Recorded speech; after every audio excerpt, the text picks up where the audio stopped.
ange vient prendre le temps pour t'expliquer pourquoi il n'y a pas d'échelle de temps entre là-haut et ici.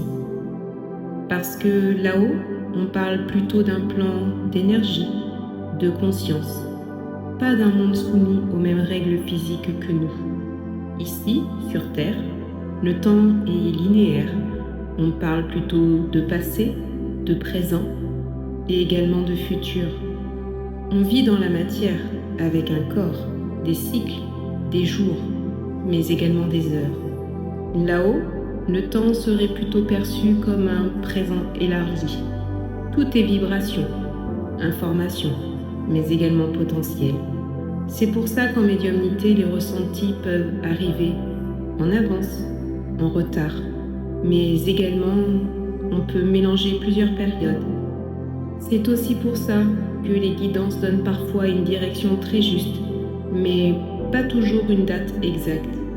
L'énergie montre un mouvement, mais ici-bas, le libre arbitre, les choix, les peurs, les blocages et les circonstances peuvent accélérer ou ralentir les choses. En gros, tout simplement, là-haut, on capte l'énergie. Ici, on attend que l'énergie prenne forme dans la matière. Si je devais t'en dire un petit peu plus, beaucoup de traditions spirituelles parlent justement de cette différence entre le temps humain et le temps de conscience. Dans notre réalité terrestre, le temps sert presque de cadre d'apprentissage. On expérimente les choses étape par étape pour attendre, perdre, aimer, comprendre ou guérir. Tout se déroule dans une chronologie. Tout ce qui donne du poids aux expériences humaines. Mais dans les plans plus subtils, ce que certaines ou certains appellent guides, sources, univers, conscience supérieure, il n'y a pas cette sensation de découpage. C'est un peu comme si nous lisions une phrase, mot par mot, alors que là-haut, la phrase entière est vue d'un seul coup. C'est pour ça que certaines personnes ont des intuitions soudaines, des rêves prémonitoires, des ressentis avant qu'un événement arrive, ou la sensation qu'un lien existe déjà, avant même qu'il se matérialise. La conscience semble parfois percevoir les potentiels avant que la matière ne les rattrape.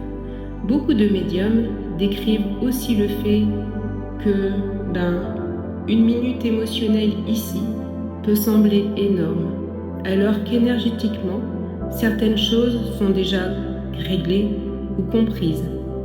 C'est aussi ce qui explique cette phrase souvent entendue, le timing divin n'est pas le timing humain.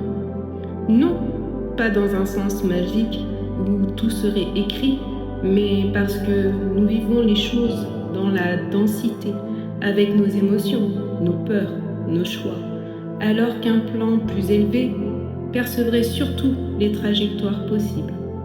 Une image qui parle souvent. Imagine un tapis immense. Nous, on est au-dessus, au niveau du fil. On ne voit qu'un petit morceau à la fois, mais une conscience plus élevée verrait le motif complet du tapis. Ça ne veut pas dire que tout est figé, non. Le motif peut bouger selon les décisions, les rencontres, les prises de conscience. Mais certaines connexions ou apprentissages semblent revenir tant qu'ils ne sont pas compris profondément. Et souvent, quand quelqu'un commence à beaucoup ressentir, soit par les synchronicités, les heures miroirs, les sensations fortes, les intuitions très rapides, l'impression de savoir sans preuve, c'est justement parce qu'il devient plus sensible à cette dimension moins linéaire du temps. Sur ces quelques mots, sur ces quelques phrases, je te souhaite une agréable journée et j'espère que le message est bien passé.